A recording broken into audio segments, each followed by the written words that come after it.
जय हिंद प्यारे साथियों। आप लोगों को कुमार गुप्ता स्टडी सेंटर में स्वागत है। आज का जो हमारे वीडियो है रेडियो एक्टिविटी अर्थात रेडियो धर्मिता के बारे में है, जो कि क्लास नंबर 3 है। ये इससे भी पहले हमने 2 वीडियो रेडियो एक्टिविटी के बारे में बनाया है। अगर यदि आपने उस वीडियो को नहीं देखा है तो उस वीडियो को अवश्य देखें, उसके बाद ही क्लास नंबर 3 को अटेंड करें। तो चलिए हम लोग और भी रेडियो एक्टिविटी के बारे में डीपली नॉलेज को प्राप्त करते हैं। तो इस वीडियो में हम लोग सबसे पहले न्यूक्लियर रिएक्शन अर्थात नाभिकीय अभिक्रिया को समझते हैं। तो नाभिकीय अभिक्रिया उसे कहते हैं जिस अभिक्रिया में सिर्फ और सिर्फ आपका नाभिक भाग लेता है ना। जिस अभिक्रिया में सिर्फ और सिर्फ आपका नाभिक भाग लेता है अर्थात सिर्फ और सिर्फ आपका न्यूक्लियस भाग लेता है, उसी को हम लोग कहते हैं न्यूक्लियर रिएक्शन अर्थात नाभिकीय अभिक्रिया।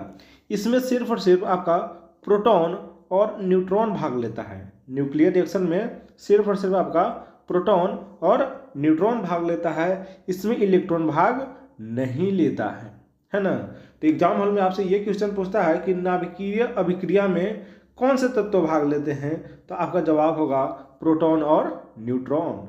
इलेक्ट्रॉन इसमें भाग नहीं लेते हैं। जो आपका न्यूक्लियर रिएक्शन है वो 2 तरह का होता है, और वो कौन कौन होता है, तो चलिए उसको भी देखते हैं हम लोग। ध्यान देना, सबसे पहले हम लोग देखते हैं न्यूक्लियर फ्यूजन के बारे में। न्यूक्लियर फ्यूजन के बारे में, फ्यूजन का मतलब ही होता है टू कंबाइन। फ्यूजन का मतलब होता है to combine. To combine, combine का मतलब होता है जुटना अर्थात नाभिकीय संलयन। इसमें होते क्या है, तो इसमें छोटे छोटे नाभिक आपस में मिल करके एक बड़े नाभिक का निर्माण कर लेते हैं। क्या होता है, इसमें छोटे छोटे नाभिक आपस में मिल करके एक बड़े से नाभिक का निर्माण कर लेते हैं और साथ ही साथ ढेर सारा ऊष्मा उत्पन्न करता है। क्या करता है, छोटे छोटे नाभिक आपस में मिलते तो हैं और एक बहुत बड़े नाभिक का निर्माण करते हैं और साथ ही साथ ढेर सारा ऊष्मा देते हैं। उसी को हम लोग न्यूक्लियर फ्यूजन अर्थात नाभिकीय संलयन कहते हैं, है ना।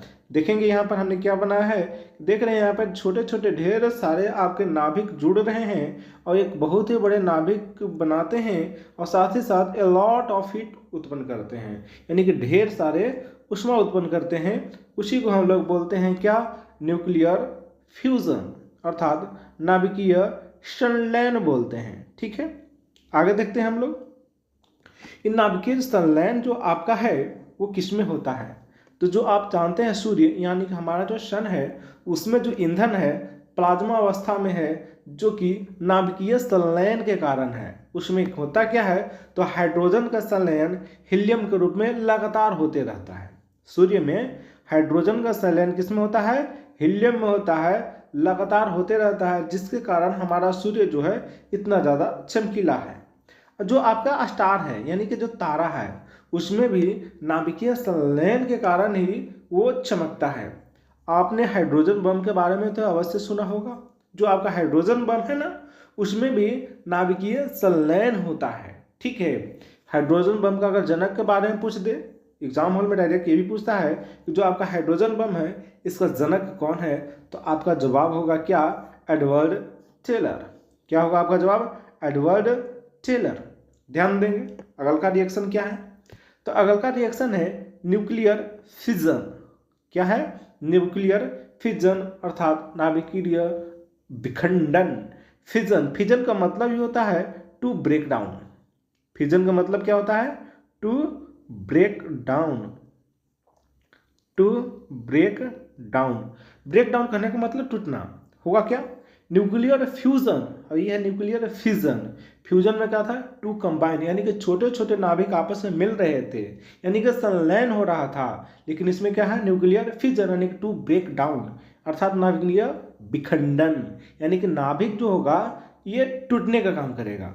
ध्यान देना हमने क्या लिखा है, इस अभिक्रिया में, किस अभिक्रिया में, न्यूक्लियर फिजन अभिक्रिया में एक बहुत बड़ा नाभिक जो है छोटे छोटे नाभिक में टूट जाता है। क्या होता है, एक बहुत बड़ा नाभिक छोटे छोटे नाभिक में टूट जाता है और ढेर सारा ऊष्मा उत्पन्न करता है। उसी को हम लोग न्यूक्लियर फिजन अर्थात नाभिकीय विखंडन कहते हैं। ठीक है, इसमें हमने देखा क्या, एक बहुत ही बड़ा क्या था आपका, एक बहुत ही बड़ा नाभिक था, है ना, यानी कि न्यूक्लियस था। और इसमें जब ये टूटता है तो ढेर सारे छोटे छोटे नाभिक का निर्माण करता है and a lot of heat उत्पन्न करता है। उसी को हम लोग न्यूक्लियर फ्यूजन कहते हैं, फ्यूजन कहते हैं, क्या कहते हैं, न्यूक्लियर फिजन कहते हैं। ठीक है, जो आपका न्यूक्लियर फिजन है किसमें होता है, तो ध्यान देना, न्यूक्लियर फिजन किसमें होता है, तो न्यूक्लियर फिजन होता है आपका एटम बम में। न्यूक्लियर फिजन किसमें होता है, एटम बम अर्थात परमाणु बम जो होता है उसमें न्यूक्लियर फिजन की अभिक्रिया होता है। ठीक है, अगर बात करें एटम बम का जनक के बारे में, तो एटम बम का जनक है आपका रॉबर्ट ओपनहाइमर, है ना। आपका जवाब क्या होगा, एटम बम के जनक कौन है, तो रॉबर्ट ओपनहाइमर है ना। पहला जो आपका परमाणु बम था, पहला जो आपका परमाणु बम था इसका नाम था लिटिल बॉय। पहला परमाणु बम का नाम क्या था, लिटिल बॉय। इसको शेप के बारे में भी अक्सर पूछता है क्वेश्चन कि जो पहला परमाणु बम है जिसका नाम था लिटिल बॉय, उसका शेप कैसा था, उसका आकार कैसा था, तो उसका आकार था वैन शेप, यानी कि गाड़ी का आकार का उसका बनावट था, है ना।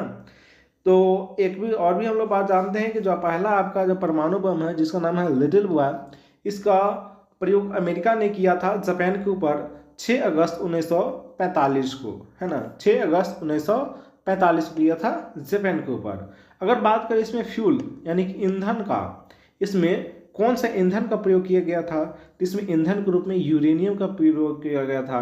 यूरेनियम का अर्थात 92-235, इसका एटॉमिक नंबर 92 होता है यूरेनियम का, और एटॉमिक मास 235 होता है, हमने पहले भी बताया हुआ है। ठीक है, आगे देखते हैं हम लोग, है ना, आगे देखते हैं। हम ध्यान देना, हमने बताया आपका कि जो पहला आपका जो परमाणु बम था उसका नाम था लिटिल बॉय, उसका दूसरा का जो परमाणु बम था उसका नाम था फैट मैन, है ना। दूसरा का जो परमाणु बम था उसका नाम था फैट मैन। इसका प्रयोग भी अमेरिका ने ही किया था, किसके ऊपर, तो जापान के ऊपर। पहला परमाणु बम था लिटिल बॉय जिसका प्रयोग अमेरिका ने जापान के ऊपर किया था 6 अगस्त 1945 को। दूसरा का जो परमाणु बम था उसका नाम था फैट मैन, जिसका नाम क्या था, फैट मैन। इसका प्रयोग अमेरिका ने ही किया था, किसके ऊपर, तो जापान के ऊपर। उसका प्रयोग 9 अगस्त 1945 को किया गया था। एक 6 अगस्त 1945, है ना, और एक 9 अगस्त 1945 को किया गया था। ध्यान देना, हमने अभी पहला परमाणु बम के बारे में बताया, है ना, जो यूरेनियम से बना हुआ था, जिसका एटॉमिक नंबर 92 है और एटॉमिक मास आपका 235 है। तो ध्यान देना, ये काम कैसे करता है आपका, है ना, एटम बम जो है आपका काम कैसे करता है। तो होता क्या है कि जो आपका यूरेनियम है इस पर न्यूट्रॉन का बौछार कराया जाता है, यूरेनियम पर न्यूट्रॉन का बौछार कराया जाता है। तो आपका जो यूरेनियम है एक बेरियम, एक क्रिप्टॉन और 3 न्यूट्रॉन के रूप में टूटता है ना। जब यूरेनियम पर न्यूट्रॉन का बौछार कराया जाता है तो ये टूटता किस में है, तो बेरियम में, क्रिप्टन में और साथ ही साथ 3 न्यूट्रॉन के रूप में टूटता है। ठीक है, उसके बाद होता क्या इस अभिक्रिया में, तो ये जो 3 न्यूट्रॉन आपस में मिलते हैं, ये तीनों न्यूट्रॉन पुनः आपस में टकराते हैं। ये दोनों न्यूट्रॉन है पुनः आपस में टकराते हैं, किससे, यूरेनियम से। और यूरेनियम से टकराने के बाद फिर बेरियम, फिर क्रिप्टन और पुनः 3 न्यूट्रॉन बनाते हैं, है ना। अब ये सिलसिला लगातार चलते रहता है, और यह सिलसिला जो है लगातार चलते रहता है, जिसके कारण एटम बम जो है सो खतरनाक हो जाता है। ठीक है, आगे हम लोग देखते हैं, ध्यान देना, नोट में हमने क्या बताया है, तो भारत के पास बेस्ट क्वालिटी का यूरेनियम है ही नहीं, भारत के पास बेस्ट क्वालिटी का यूरेनियम है ही नहीं, इसलिए भारत सरकार जो है सो बेस्ट क्वालिटी का यूरेनियम खरीदता है। किससे खरीदता है, तो ऑस्ट्रेलिया से खरीदता है और रूस से खरीदता है। ठीक है, तो भारत में है क्या, है ना, तो भारत में क्या यूरेनियम नहीं है, तो क्या हमारे पास किसी भी तरह का कोई और रेडियोधर्मिता तो है नहीं, है। ध्यान देना, भारत में भी यूरेनियम है, भारत में भी यूरेनियम निकलता है, कहाँ से, तो झारखंड से निकलता है और आंध्र प्रदेश से निकलता है। भारत में भी यूरेनियम झारखंड से और आंध्र प्रदेश से निकलता है, लेकिन ये अच्छे क्वालिटी का यूरेनियम यहाँ से नहीं निकलता है, बेस्ट क्वालिटी का यूरेनियम नहीं निकलता है। भारत जो है से बेस्ट क्वालिटी का यूरेनियम आयात करता है, यानी कि इंपोर्ट करता है ऑस्ट्रेलिया से और रूस से। भारत के पास भी यूरेनियम है लेकिन बेस्ट क्वालिटी का नहीं है। और कहाँ से निकलते हैं, तो झारखंड से निकलते हैं और आंध्र प्रदेश से निकलते हैं। ठीक है, आगे हम लोग देखते हैं भारत के पास रेडियोधर्मी तत्व के रूप में क्या है। तो भारत के पास रेडियोधर्मी तत्व के रूप में हमारे पास बेस्ट क्वालिटी का क्या है, थोरियम है। भारत में बेस्ट क्वालिटी का रेडियोधर्मी तत्व के रूप में क्या है, थोरियम है, जो केरल और उड़ीसा के तट पर हमें मिलते हैं। केरल और उड़ीसा के तट पर मिलते हैं। और किससे मिलते हैं ये, तो मोनोजोइट सैंड से। मोनोजोइट सैंड कहने का मतलब जो आपका बालू है ना, उसी से मिलता है हमें। भारत में बेस्ट क्वालिटी का क्या है, आपका थोरियम है, जो केरल और उड़ीसा के तट पर हमें मिलता है ना। तो आपसे डायरेक्ट एग्जाम हॉल में ये क्वेश्चन पूछता है कि थोरियम का अयस्क क्या है, थोरियम का अयस्क क्या है, तो आपका जवाब होगा क्या, मोनोजोइट सैंड, है ना। चलिए आगे और हम लोग देखते हैं आगे। और अब हम लोग पढ़ते हैं सोडी फजान का नियम। ये सोडी फजान का नियम क्या है, तो ध्यान देना, एक भाई साहब थे जिनका नाम था सोडी फजान। इन्होंने एक नियम दिया।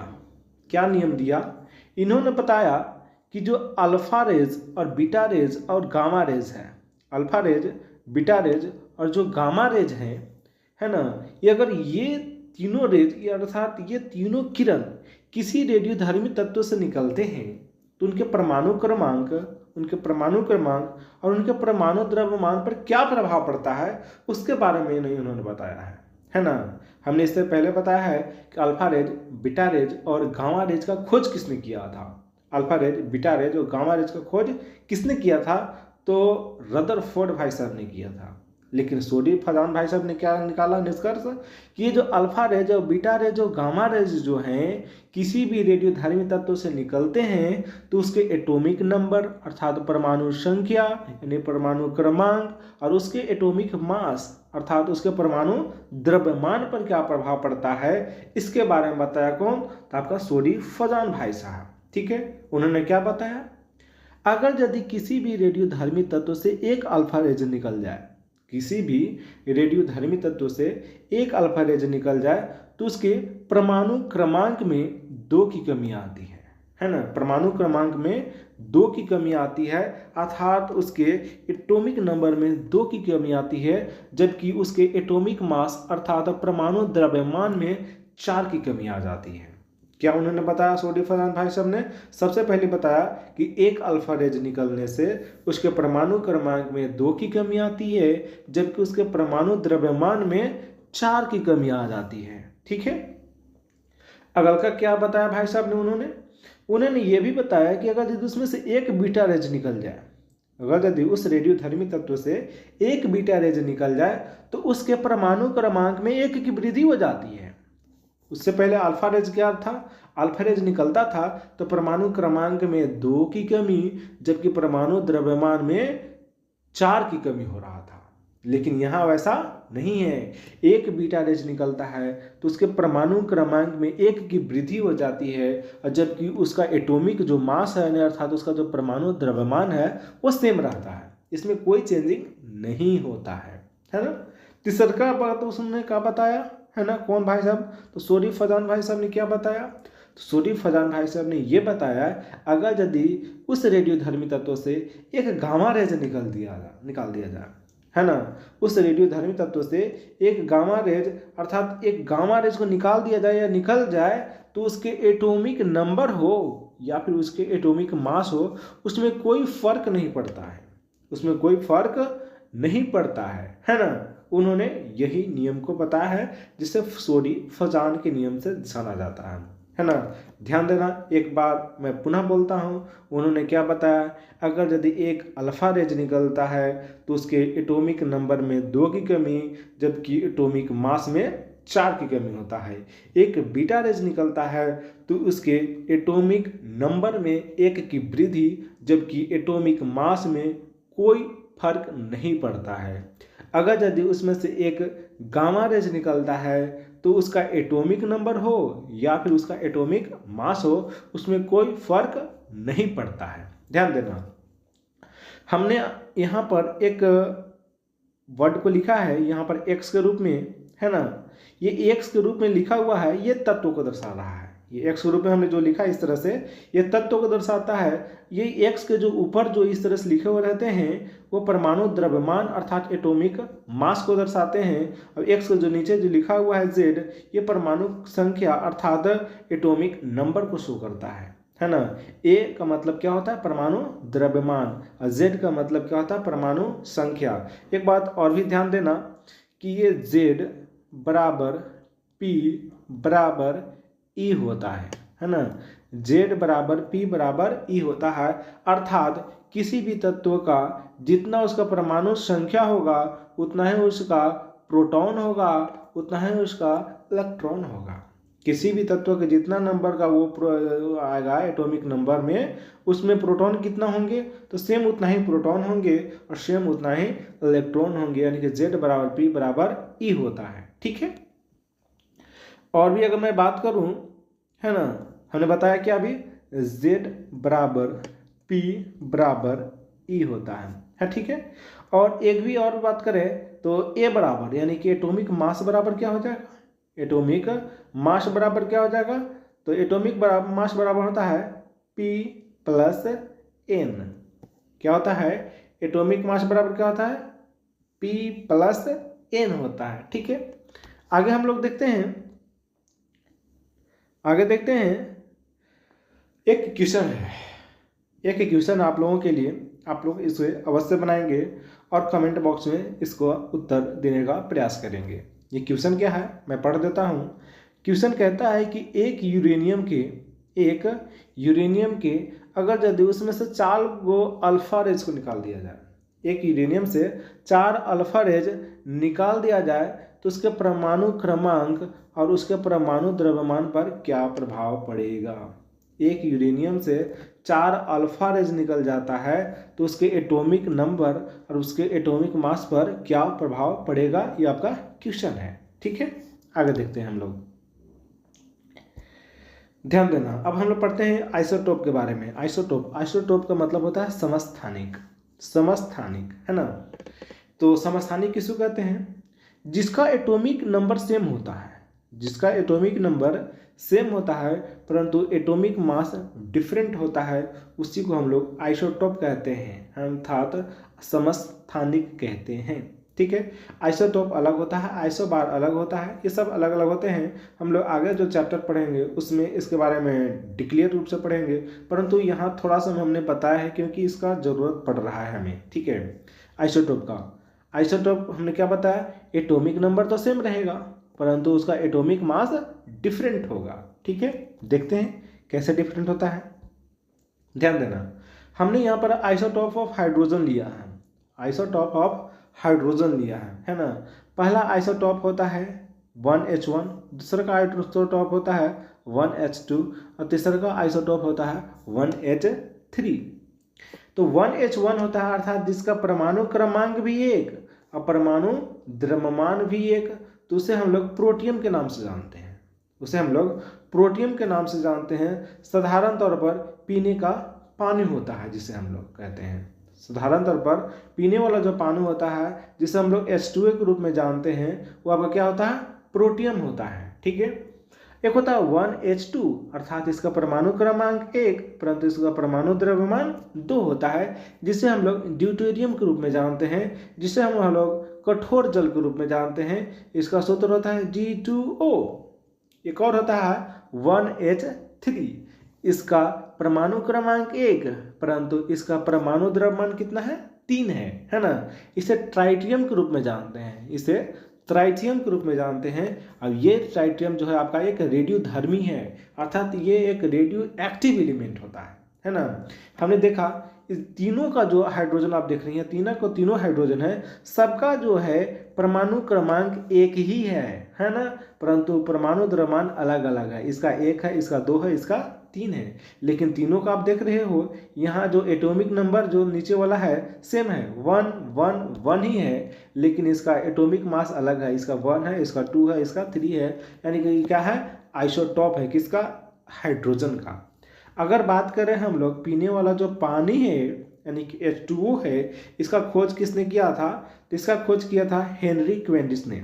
इसका खोज किसने किया था, तो हेनरी क्वेंडिस ने किया था, हेनरी क्वेंडिस, हेनरी क्वेंडिस, क्वेंडिस, हेनरी क्वेंडिस ने किया था। किसका खोज, तो पीने वाला पानी यानी H2O का खोज किया था। ठीक है, अगर बात करें हम लोग G2O यानी कि भारी जल की बात करें, तो भारी जल का खोज किसने किया था, HC यूरे ने खोज किया था। किसने खोज किया था, HC यूरे, HC यूरे ने खोज किया था। HC यूरे अर्थात HC यूरे, इसका नाम फुल फॉर्म होता है हेराल्ड सी यूरे। क्या बोलते हैं इसको, हेराल्ड सी यूरे के नाम से जानते हैं इसे। ठीक है, आगे और हम लोग देखते हैं, एक शायद आपका ये लास्ट है न्यूक्लियर रिएक्टर के बारे में देख लेते हैं, क्योंकि इससे भी अक्सर क्वेश्चन पूछता है। तो न्यूक्लियर रिएक्टर का प्रयोग सबसे पहले किसने किया था, तो न्यूक्लियर रिएक्टर का प्रयोग सबसे पहले 1942 ईस्वी में एनरिको फर्मी एक नाम के व्यक्ति थे, उन्होंने ही किया था। न्यूक्लियर रिएक्टर का प्रयोग सबसे पहले 1942 ईस्वी में किसने किया था, एनरिको फर्मी भाई साहब ने किया था। किस लिए, तो एटम बम जो है, जो कि बहुत ही ज़्यादा खतरनाक हो जाता है। क्यों, क्योंकि एटम बम टूटता है तो एक बेरियम, एक क्रिप्टन और 3 न्यूट्रॉन के रूप में टूटता है। ये पुनः न्यूट्रॉन आपस में टकराते हैं, किससे जाकर के, तो यूरेनियम से, और फिर से एक बेरियम, फिर से एक क्रिप्टन, फिर से एक 3 न्यूट्रॉन टूटते हैं। यह सिलसिला बार बार लगातार जारी रहता है, चलते रहता है। इसी को कंट्रोल करने के लिए एनरिको फर्मी भाई साहब ने 1942 में एक न्यूक्लियर रिएक्टर बनाया था। न्यूक्लियर रिएक्टर बनाया था किस लिए, एटम बम को कंट्रोल करने के लिए। ध्यान देना, इससे एक और क्वेश्चन पूछता है। क्या क्वेश्चन पूछता है कि जो आपका न्यूक्लियर रिएक्टर था, जो आपका न्यूक्लियर रिएक्टर था, न्यूक्लियर रिएक्टर था, है ना, इस न्यूक्लियर रिएक्टर में मंदक के रूप में, मंदक है ना, इस न्यूक्लियर रिएक्टर में मंदक के रूप में किसका प्रयोग किया जाता था। न्यूक्लियर रिएक्टर में मंदक के रूप में किसका प्रयोग किया जाता था, तो इसमें मंदक के रूप में 2 चीज़ का प्रयोग किया जाता था। पहला प्रयोग किया जाता था ग्रेफाइट, ग्रेफाइट का छड़ का, है ना, ग्रेफाइट के छड़ का प्रयोग किया जाता था। न्यूक्लियर रिएक्टर में किसका बंधक के रूप में प्रयोग किया जाता था, ग्रेफाइट के छड़ का प्रयोग किया जाता था, और एक कठोर जल अर्थात D2O का प्रयोग किया जाता था। किसका, कठोर जल का भी प्रयोग किया जाता था, अर्थात D2O का भी प्रयोग किया जाता था। ठीक है, और सबसे हम लोग लास्ट में थोड़ा सा एक और जानकारी को प्राप्त करते हैं। जो आपका रेडियो एक्टिविटी है अर्थात रेडियो धर्मिता है, उसको मापने का यंत्र है, उसे हम लोग जीएम काउंटर के रूप में जानते हैं। रेडियो एक्टिविटी जो मापने का जो यंत्र है, उसे किससे मापा जाता है, तो जीएम काउंटर से मापा जाता है। जीएम काउंटर कहने का मतलब होता है गीगर मुलर काउंटर। क्या होता है, Geiger Muller counter, Geiger Muller counter, है ना, गीगर मुलर काउंटर के रूप में हम लोग जानते हैं। ठीक है, चलिए वीडियो थोड़ा लॉन्ग हो जा रहा है ना, इसलिए इसको यहीं पर समाप्त किया जाए।